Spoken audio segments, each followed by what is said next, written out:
This is Joey from Layne's Calling, and you're listening to the Brutally Delicious Podcast.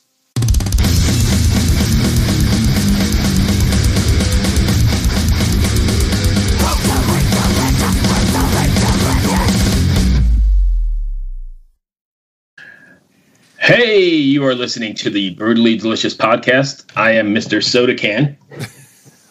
AKA Bruce. I'm Riina from Silentium. It's nice to be here again. My name's Kris, and Bruce, can you just have some fucking manners? I thought it was AKA Numbnuts. Well, you know, I'm numbnuts, sure, but at least I have manners. Yeah. And at least Kris is like, spreading awareness of a true problem of nuts being super numb. So I suffer from a condition. I'm in trials with a new drug called numbnutsazite. Listening is able to help him. You can go ahead and email him your cures. If you want to sit here for 3 minutes, I'll tell you about all the things that will go wrong if I take this drug. But in your mind, just imagine I'm going to the movie, I'm going dancing, I'm out for dinner, I'm doing all this stuff. Yep. Sounds amazing. Amazing. Anyway. Oh, you don't get that because you're not American. Oh, my God. So, Bruce, the United States is the only country in the world where pharmaceutical companies are allowed to advertise. Oh, I didn't know that. Yeah. Like, I don't think they are in Finland, but they're definitely not allowed in Canada. They can't advertise. No, it's an actual thing, definitely. Here in Finland, super regulated. You cannot talk to directly to a patient, for instance. There's like no channel where that is allowed, and it's extremely regulated. Everywhere else, except America, where it's fine to like sell people drugs that might make them go bald, never want to make them fuck again, and like pump your ass on the street if you just like, Side effects may include death, stroke, heart attack. Right, Do exactly. not take this pill if you had diarrhea this morning. Do not take this pill if. Right. Sorry. Do you think we should get the guest into this? Or? Yeah, we should. Yeah. Okay. So we are talking to the guys in Layne's Calling today. I think they're a pretty good band. We were just checking them out a little bit earlier. If you want to hang on, we can go ahead and grab them. You guys should come to Finland and just do the mixed sauna and see everybody's genitals at once. No, thanks. So I don't think that's exciting as it probably sounds, because you get in there and you get the 400-pound guys, right? You get me in there. That's the problem. You get everybody in there. That's the point. I don't have that type of confidence. No. So let me ask you a question. And I'm just going to go ahead and say, is it like everybody just hangs out? Or is it like a very sexual thing? Oh, sorry. He's on video. I'll join the video. Oh, good morning, son. How are you? How are you, man? How's it going, guys? Sorry, I'm guessing you just woke up. I know, right? You good there, Joseph? And the first thing he hears me saying is it very sexual? Well, he's just waking up from a dream, so you know. All right, but seriously, are you just waking up? Yes. We didn't get back to the hotel this morning until about 8:30 this morning. Oh, wow. Were you playing a gig last night? No, just doing some promotion for the EP. Yeah. Yeah. Cool. So I'm assuming there was alcohol involved in this late night? No alcohol involved. Not tonight. No, just hard drugs then. Yes, lots of hard drugs. Hard drugs. Anyway, nice to meet you. I'm Bruce, the guy you can see in the camera with the shiny head. That's Kris, and my partner Riina's on the other line. Nice to meet you guys. Nice to meet you too, Joseph. How you doing? You are you like completely conscious and up for a chat? Yeah. Nice. We can reschedule this if you want to get yourself together, or we're good. No, I'm perfectly good to go. Question is, are you wearing a shirt right now? No. No, this is the second interview we've done with someone that wasn't wearing a shirt. The first one was with the singer from Trapped. He didn't wear a shirt either. Oh, the whole time, right? Go ahead.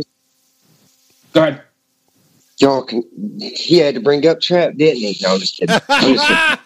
It was a very, very, very interesting conversation.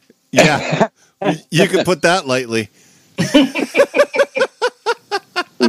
You don't have to put your shirt on. I'm not offended. I just, Oh, no. waking up and getting everything going while I'm talking to you guys. If you've ever listened to this podcast before, it's not the regular like, tell us about the band name, you know. So let me ask you a quick question: are you now business casual up top and free falling on the bottom? No. Actually, I've got my cool little snowman sleep pants. You know. That's cool. The reason I ask is we did a podcast once where the dude answered the phone, this band called Songray, and the freaking Henry answered the phone and he was sitting on the shitter. But he had his video on. He turned his video on and he was actually sitting there on the bowl. That's pretty freaking epic. Yeah, he could have just hit, not ready yet or whatever, but he chose to hit that green button and we were like, whoa, how you doing? Nice. Yeah. So please give us a heads up if this is your plan. Like, right. Yeah. Okay. Maybe we should talk about the band. Any idea about that? Do you want to do that, or is that why we're here? Sorry, Joseph. We kind of get sidetracked and go all over the place. So. Okay. We always start off with give us the boardroom pitch for your band. What are you about? What do you sound like? Let people know who haven't heard you before. Oh wow! So. Basically, we are Layne's Calling. We are a very, I don't know. I hate doing this part because I always feel like I'm reading right off the bio screen of our fucking website. That's fine. But anyways, we're a alt rock group out of Louisville, Kentucky. We started up in 2018. Just released our first EP, and we kind of have a little bit of everything for everybody on it. I mean, if you like slow stuff, we have slow stuff on there. If you like heavy and fast, we have heavy and fast. So it's kind of one of those things where it's kind of got a little bit of everything. Cool. Yeah, it sounds good. Go ahead, Riina. Yeah, it sounded good though. Like there was a lovely sort of 90s vibe in a good way in the sound and the production. It was cool. Awesome. Well, thank you. When you said you're out doing promotion, was that limited, or what's it like? I guess my question is, what's it like releasing a record in this current pandemic or current state of affairs? Stickers. Lots and lots of fucking stickers. No, we order about, 3,000-4,000 stickers a week, and we just go to different cities and plaster them everywhere. Really? Like that's a thing? That's next. That's old school DIY, though. That's cool. old school punk DIY for sure. Dude, and that's one of the things, actually, when we started doing this, it was like, bands don't do that anymore. Everybody uses social media. Yeah. It's sort of easier to have a discussion, like, on Facebook than it is on a sticker. Yes. With fans, Yeah, but, like, if you're in a town... We literally just use the EP cover for it. And that's all it says. So we literally just go to every city that we're in and we start plastering these things. And I'll never forget the first place we did it at in Indianapolis, Indiana. We had smacked the hotel that we were staying at really, really hard the first night we were there. So my drummer is actually getting up to smoke a cigarette the next morning, and the hotel management meets him downstairs. Like, hey, you guys know where these came from? So, of course, my drummer's like, yeah, we might have gave them out to a few people last night, and they might have stuck them up. Now, what he really meant to say is, we stuck them all over your hotel. We just don't want to. Yeah. Just blame the classic, someone may have done it. Yeah, we gave them out to some people. They might have. No, dude, just tell them. But now we're like on a first name basis with the hotel staff there. So that's pretty cool. That's great. I spent a lot of time in LA, like in the late 80s, early 90s, and that's how bands got everything around. Those stupid flyers they would post to every wall, every bus stop, every telephone pole. And that's how you found bands. You'd be walking around going, wow, I think I'll check those guys out. Right. And that was kind of the thought process behind ours. Is nobody does that anymore. I actually have a big red bag full of flyers right here. That's pretty cool. Right. So I love the old school DIY vibe going on here. Is that was that part of your label's marketing, or is that just something you guys wanted to do? No, that was just something we kind of came up with the COVID stuff going on, and all these bands that are really kind of turning towards the live streaming music, which, I mean, if that's what you want to do, that's cool, and I'm all for it. Not really my thing. I feel like if I'm going to watch a show, I want to be there in person. I can watch you play on YouTube if I chose, you know, but I want to be right there. I want to feel that experience. So we wanted to get away and do something different from what everybody else was doing. Well, it works. It does. The very first thing people say when they see our stickers or whatever, man, we didn't really know what to expect at first. Then we Googled you, and wow, I was like, cool. They're doing exactly what they're supposed to do. Well, the cool thing about it is like before, if you would sticker up a city before cell phones, you know, people would have to remember to try and find a way to figure it out. But now they see the sticker, they can just go right now. Right while they're walking by. Oh, I wonder what this is. Exactly. Or take a picture of it and have it for memory. Yeah. Exactly. Are you guys putting QR codes on the stickers so people can scan it and just go straight to your band? Right to the band, which is pretty cool. Hey, I want to see one of these stickers. Can you show me one? Let me see if I have any left in this bag.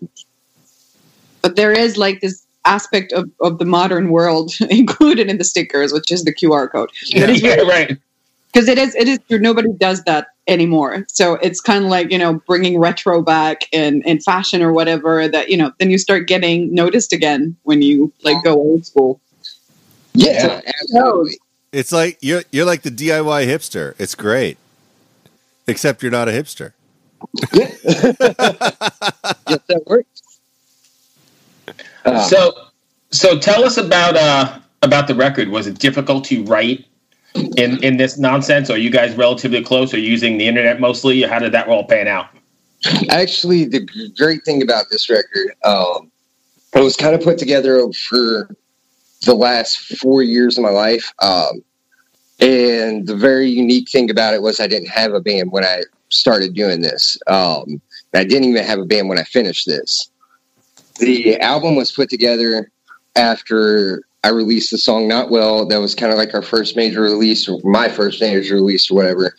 And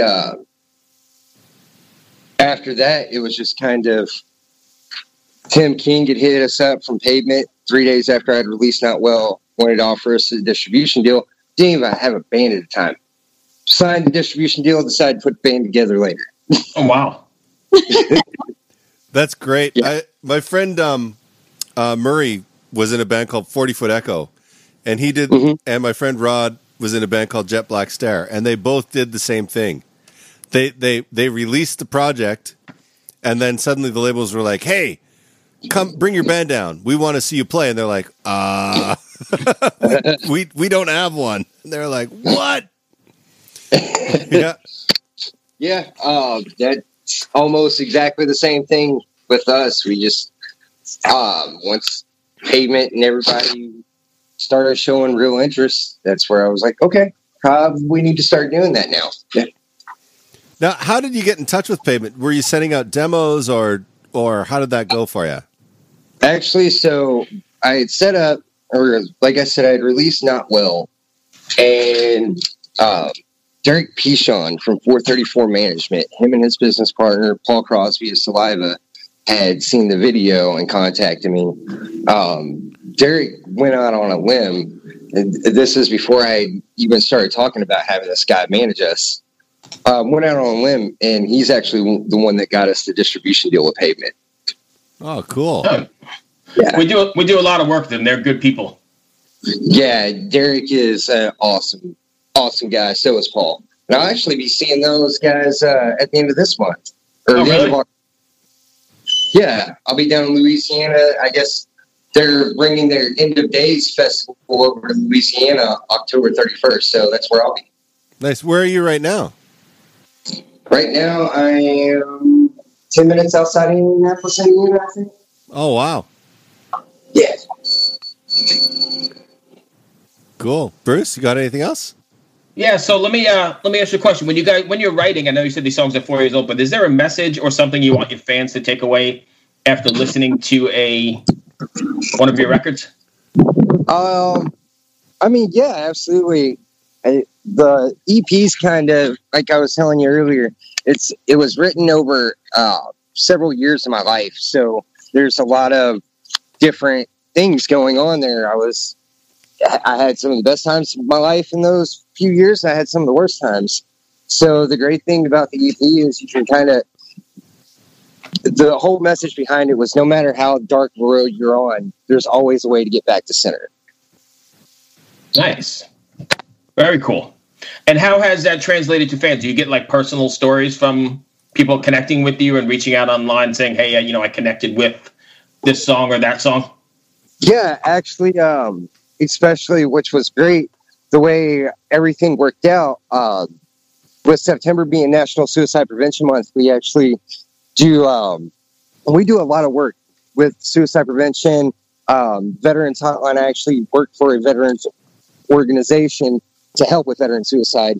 So it was really cool. This Saturday we'll be going down to do not only play LRS Fest, but we'll also be heading out to do a suicide prevention bike ride.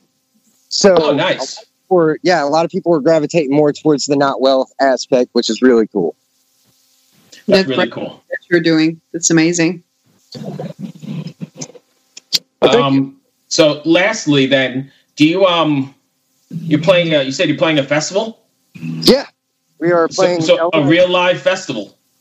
Yeah, it's kind of one of the first things that we've done since the whole COVID shutdown. So it's pretty cool to be getting back out there and on the stage and rocking out with some pretty cool bands. Where is this festival taking place?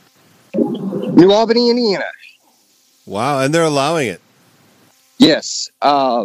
Very limited capacity. I think only maybe 300 to 500 tickets were even sold.